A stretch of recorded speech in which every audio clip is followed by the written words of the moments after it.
ibu-ibu bulu kandung yang pakai rumah negadang Sumara Anjong Paranginan ko idenya tapi berniat mati ni wakil menasa tahun 2002 keserunggu kepenyang pagi ke Manila maka selangkuknya lah salam mampu kepada nomor hadir hendak disebut nama di Mogala dan paling istimewa salam mampu kepada Angku Camat Kecamatan Matua dan melingkupi Ampek Negari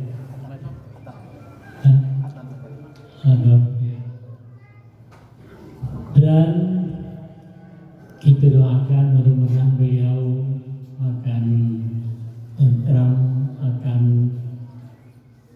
sejahtera di dalam memimpin negara kita. Kemudian selamat kepada angku-angku wali negari Sekecamatan Matua, kepada angku ketuakan dan stafnya Bamus, dan tentu saja kepada angku-angku dari lembaga pendidikan, terutama lembaga pendidikan pesantren yang kita bicarakan hari itu. Selanjutnya kepada tokoh-tokoh masyarakat yang hadir. Pertama sekali Allah mengajak mari kita bersyukur kehadirat Allah Subhanahu wa taala. Zat yang telah mempertemukan kita di masjid yang megah ini, Masjid Taqwa. Semoga saja apa akan kita bincang akan diridai oleh Allah dan bermanfaat untuk kita pribadi dan masyarakat tentunya. Kemudian kiranya terimpahlah salawat dan salam kepada Nabi besar Muhammad SAW yang nanti insya Allah di akhirat kita akan mendapat syafaat dari beliau. Para hadirin, sebelum masuk kepada apa dan apa mengasihi, lebih dulu ambo memperkenalkan diri walaupun sebagian ada yang kenal Yuswaro. Ambo bernama Yusbir, Gala adat Datuk Parpatia, mama orang Caniago di Sungai Batang. Pulang ke rumah Rensi Kumbang babako ke Gambak. Istri Cie duit sementara untuk ibu tahu. Tapi rasanya nasi jolong sudah habis agak terbuat. Anak rampe cucu salapan Salamoko sejak tahun 75 tinggal di Jakarta. Lampai tahun menunggu kampung, dek karena badan ngerangki nak mencoto ibu mengakhiri nak kata oleh aku pulang ke kampung. Banyak pokok, ada banyak pokok tinggal pada bahkan durang sejadi rumah kadang, durang sekumbang, dan dalam boleh itu memang persyaratan untuk kalau mengundang ambo bertemu ambo tolong dapat anta karena ambo tak kendaraan dan berjalan payah. Kemudian ambo batu ke abu kemekai dan ibu ko tak boleh tinggal ini. Makin tua makin mesra aku ada bimbing tapi bimbing kau bukan aku tapi kayak tua. Nah, jadi dalam hal itu memang banyak kau jual kabulkan ini. Para hadirin berbahagia, kalau menurut cerita orang tua, kami Caniago Datuk Parpatia turun dari Siko, dari Matua, kemudian asalnya dari Tarik Patah, turun ke Penampuang, lantas ke Tabik Serojo, Guguk Tabik Serojo, kemudian tinggal di Guguk Randa, transit di Guguk Randa, kedua-dua Melia itu tiba di Perik Panjang, kemudian tiba di Matua. Waktu itu Matua dia alur terkenal, nanti Matua saja kan. Cuma dilihat-lihat pakainya nampaknya dari mata media karena dari sini tajudnya kami yang ke Sungai Batang meninjau tajud melalui pintu Aua, kemudian menajung ke Ayu Darun antah aduh ini berada untuk tenda lalu ini jalan kami yang kami situ turun Gadang Batu dari Kubu Gadang dan kami Sungai Batang ke ketiga lalu meninjau dari Lulu melalui pintu Aua.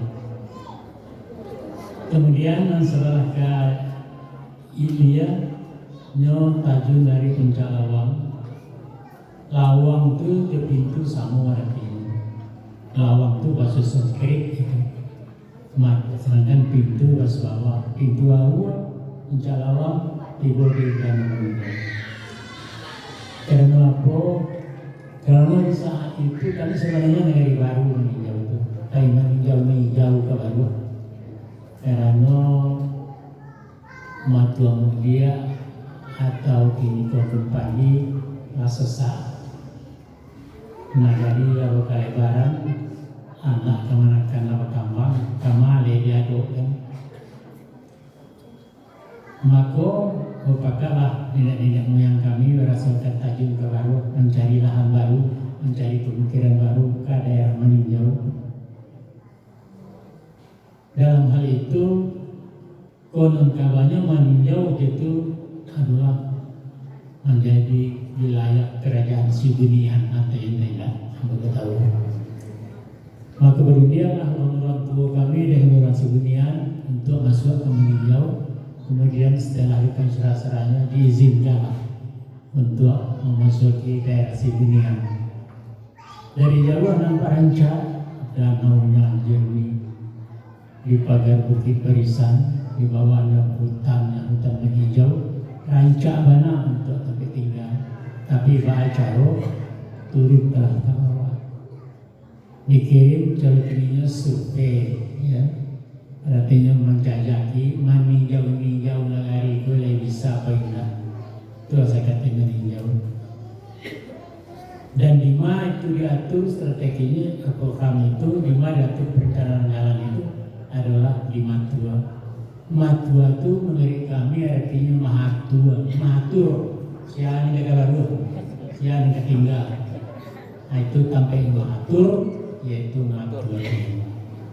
Sampai kini kami dalam bentuk berbagi umur, dalam bentuk berbagi adalah suku tertua di Sungai Batang dan dulu merambah negara itu. Asal kami itu dari Matua, kemudian terakhir berdomisili bermukim di Sungai Batang. Itu benar. Banda orang nggak membandakan, banda orang Caniago. Kalau orang mau kabakan, kok kedua harus tahu. Para diri yang berbahagia,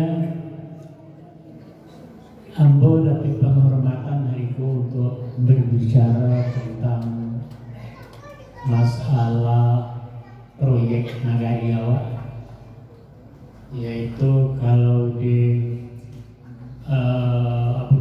dilapatkan tadi, yaitu duduk berapa atau duduk bersama untuk memperbincangkan Nagariawa. Kemudian ambo sebenarnya bukan seorang pendidik, ambo sebenarnya bukan pakar adat, akan tetapi adalah terlanjur pernah dikasih dan balewong untuk berpatiak dan mereka mau tepi danau ambo pilih tepi danau dari tidak itu. Jadi dalam hal itu mungkin banyak yang kenal, namun dalam hal itu korek karena menghormati angku-angku bersama bersiko untuk berikan semacam masukan atau pencerahan tentang apa yang menjadi tema kita hari ini. InsyaAllah akan dicoba. Tetapi pada tadi ambo pokok kadang siapa memberikan ambo ada orang nak sekolah pendidikan ambo terakhir SMA tahun 62 dan itu lama-lama dua anak nak ditarikan di karena wilayah akhirnya menggali dari negara ke negara, dari kota ke kota. Akhirnya ibu di Lampung, kami barang tidak lagi juga, kalau banyak malu karena waktu kami dulu orang merantau, orang menggali anak Minang, katanya pada dan lalu ke Jawa Barat merancak jangan ke pulau. Paduan saya ibu pulang rencana rantau di Pejabat, ibu juga di Betawi. Nah ini setelah menang Buana dari Lampung, dari Medan, dari Jambi, dari Sumatera Selatan, terakhir ke Jambi, di Jakarta, sampai di Jakarta tidak sama-sama lagi, tidak baik lagi tahun 75 masuk Jakarta. Tahun 2018 baru pulang ke kampung dalam pemilu sampai kini. Jadi memang lain pulau rasul di kampung, walaupun aku tinggal di Jakarta, tapi mau ngacuk pulang ke kampung. Ini kena tak tahu tinggal di Kota Gadang, Malia Utara Indonesia tadinya.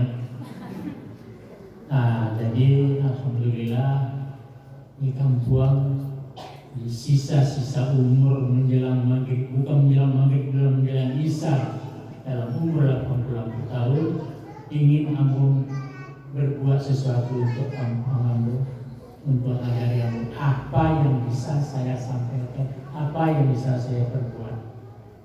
Karena saya teringat dengan kata-kata mutiara dari John Kennedy, Presiden Amerika.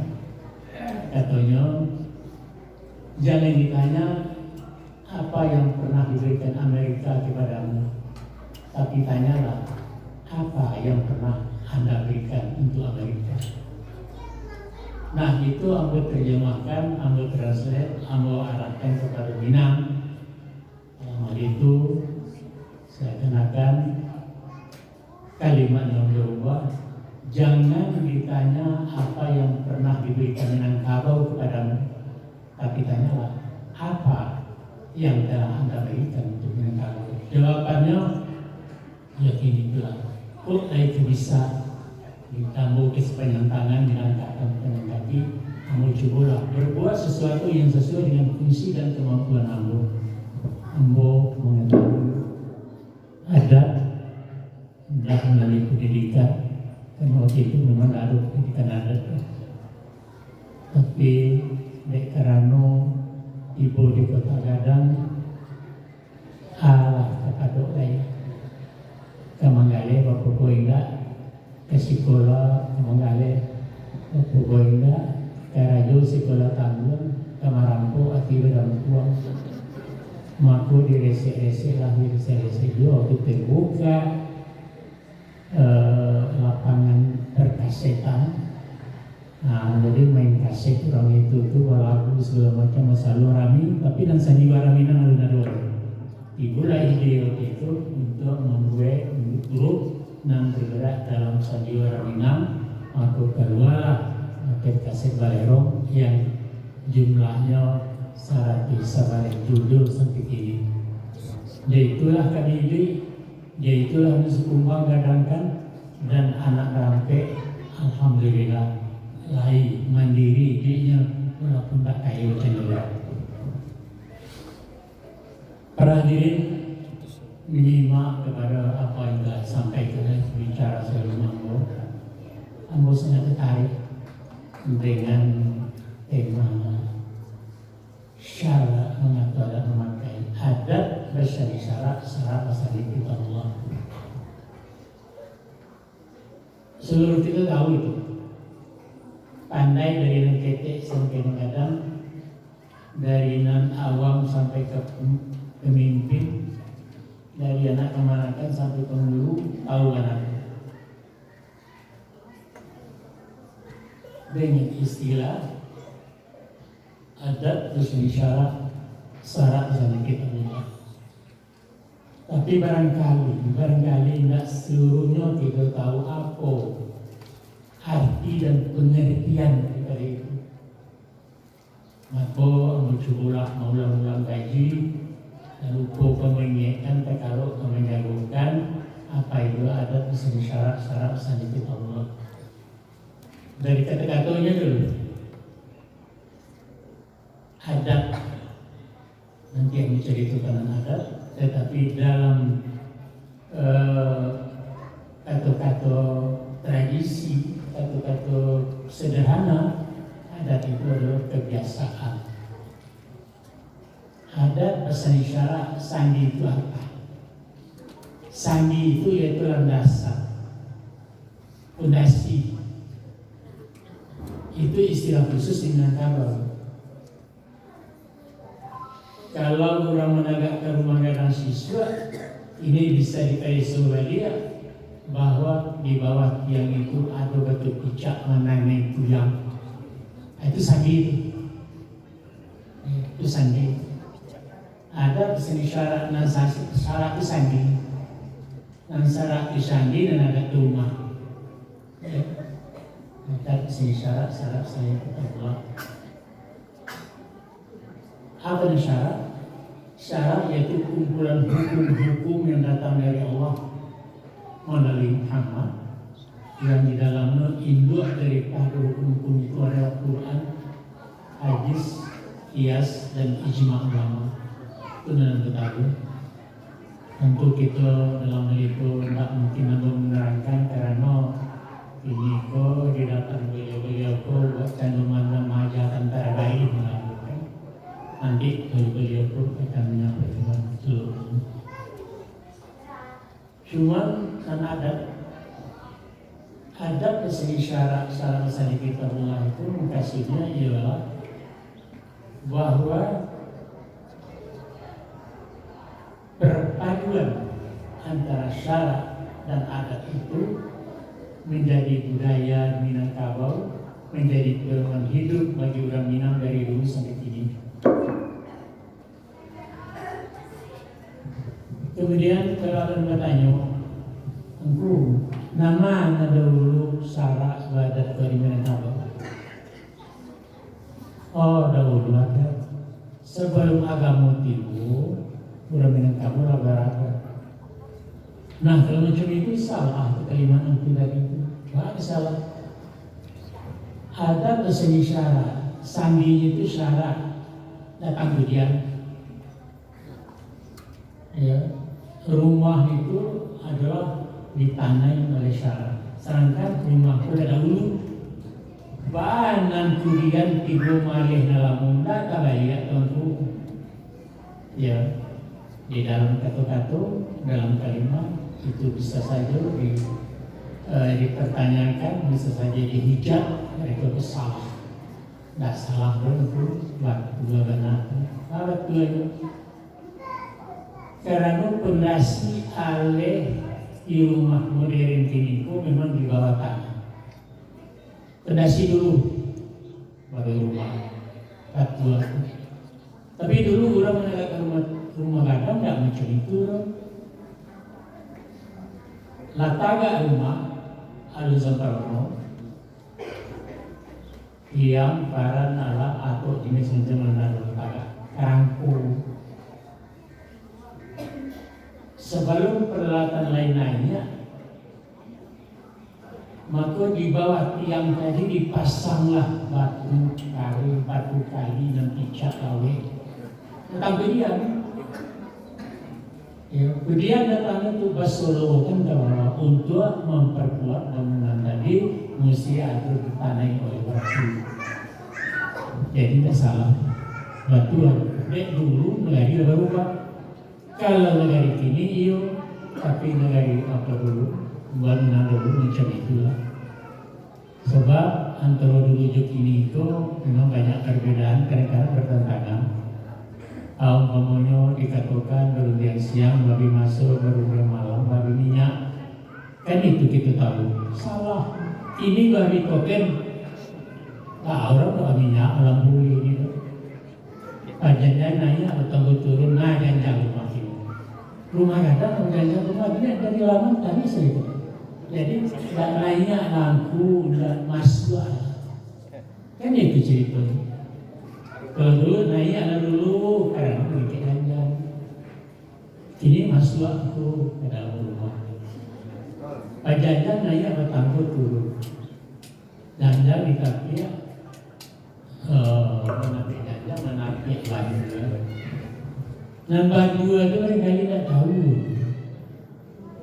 Sebagian ngadam yang hadir itu bandua itu mungkin tidak tahu. Di tingkek janjang, di tapi bandua. Ada bandua itu yaitu ada balok melintang di sampai masuk rumah. Jadi di kapal janjang balangkahi dulu balok itu baru masuk dalam rumah. Akhirnya tidak ada itu. Ada rumah lama berarti apa namanya itu kayu balok melintang tadi. Ini dipotong orang karena mengganggu orang dua masuk. Itu nampak dua. Tak boleh kini dan orang tak mengerti apa nampak dua. Jadi negara ini berubah lain dulu dan terang.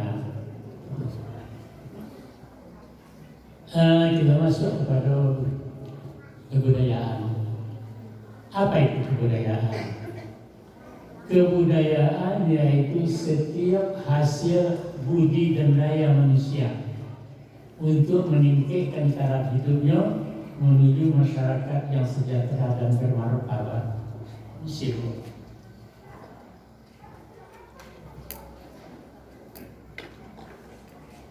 Maka dengan kemajuan budaya tadi ditemuilah ilmu-ilmu tentang pendidikan, tentang hukum, tentang sosial, tentang ekonomi, tentang politik dan segala macam pengetahuan itu dari budaya itu.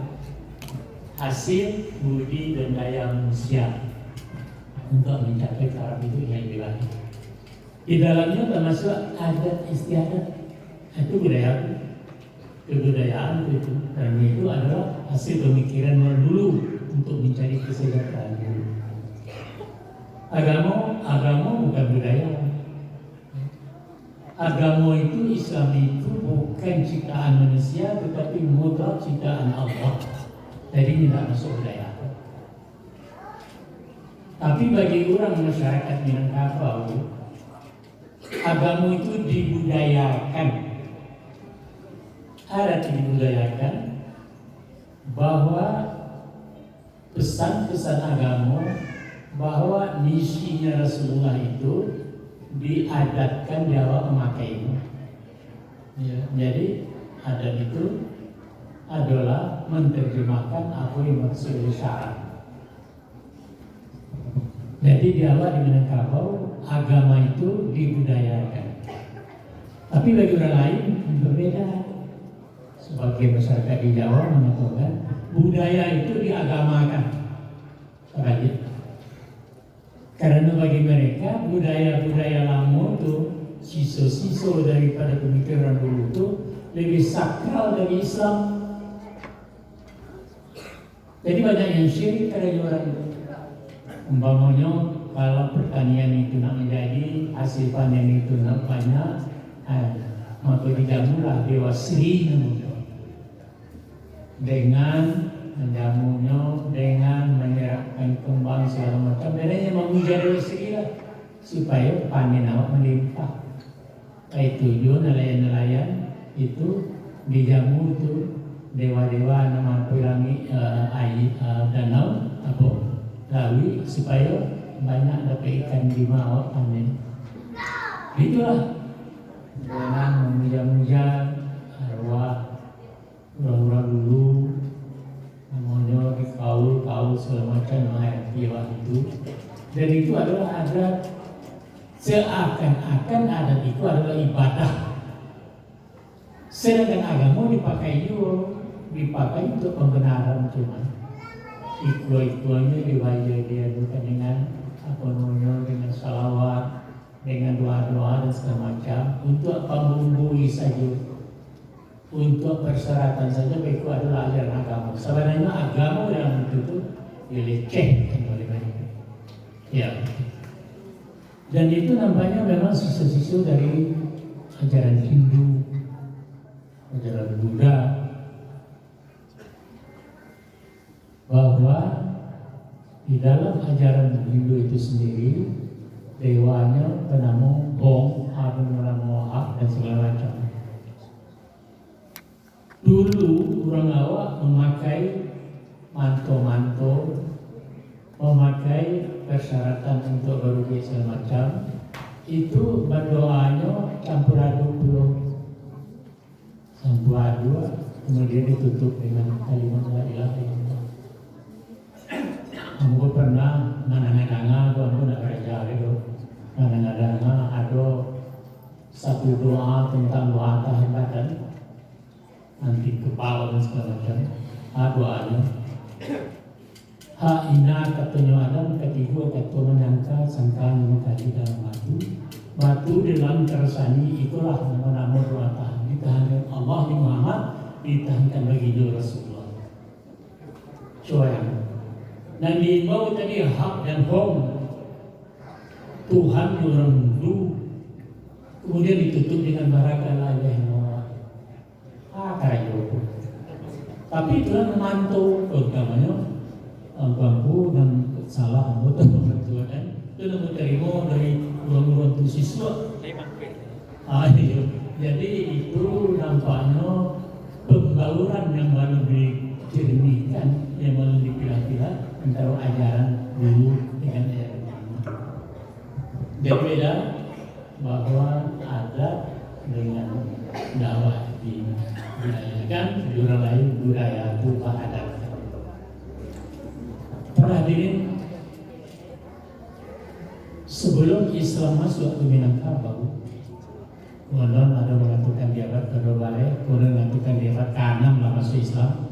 Itu sebuah perkara sejarah bahwa orang Minangkabau hanya mempergunakan hanya memakai satu ajaran saja, ajaran adat. Ajaran adat itulah mengatur masyarakat Minangkabau. Jadi waktu itu bahwa dan itu harus dikenal adat, mati di kebun tanah, itu saja. Dan itu mereka mati beriman al-darul.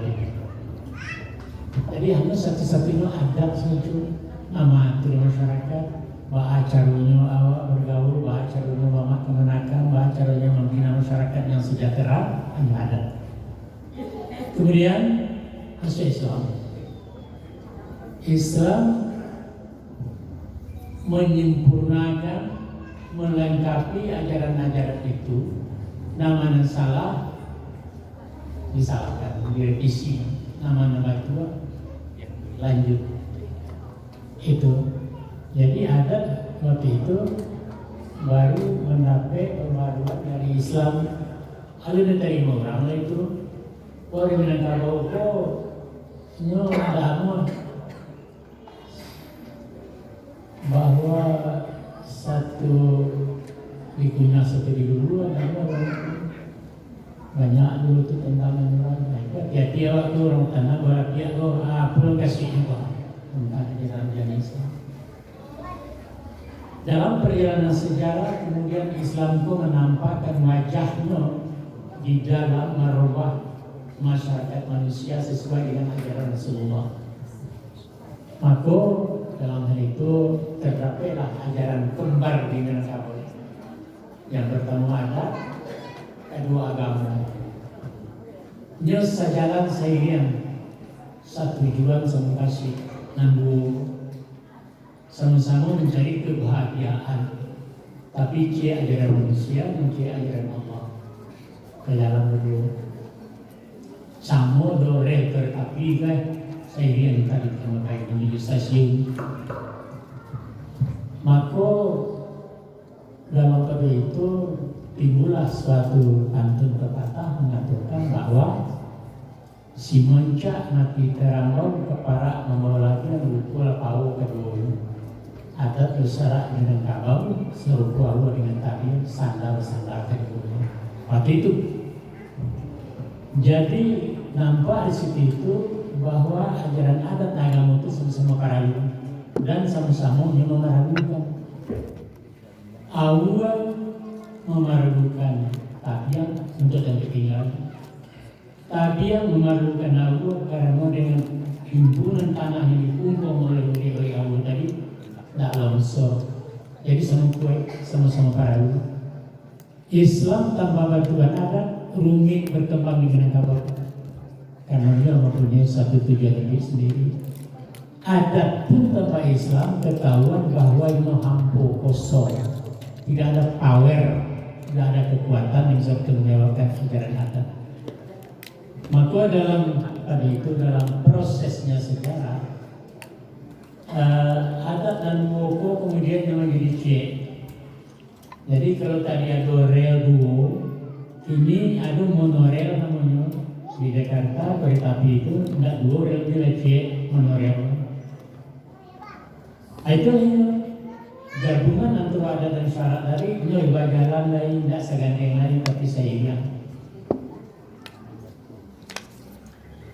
Namanya monorel, satu rel. Di mana Islam menjadi lokomotifnya, adat pun menjadi gerbong mengikuti adat kepada Islam. Nah, dalam pada itu ketahuanlah bahwa ada pepatah kuno mengatakan cala Allah tajam punado tiga dek bawa menyampaikan. Adat Allah syarat punado tiga dek itu memakaikan pakaikan itu dengan batu. Maka dalam hal itu ajaran-ajaran adat yang menyimpang dari ajaran Quran itu direvisi oleh kamu dan pakai. Kalau ada pertentangan adat dan syarat, tinggalkan adat pakai syarat. Maka dalam aturan mungkin kemudian dikristalkan dan menjadi padulai. Nah, itulah perkataan mengatakan syarat mengatur, adat memakai mutlak. Tunduk adat kepada Islam dengan kata-kata syarat mengatur adat memakai. Apa yang dikatakan syarat wajib dilaksanakan oleh adat. Kemudian dalam hal itu diberikan semacam peluang menjadi budaya Minangkabau bahwa Rasulullah mengatakan betul dosa. Antum alamu di dunia itu. Kami diberitahu dengan usia diam. Urus diri nanggalo. Gue rana lama dimakan karajo kalang penerancak menelok Jawa. Ya. Selagi tidak bertentangan dengan syariat. Silakan.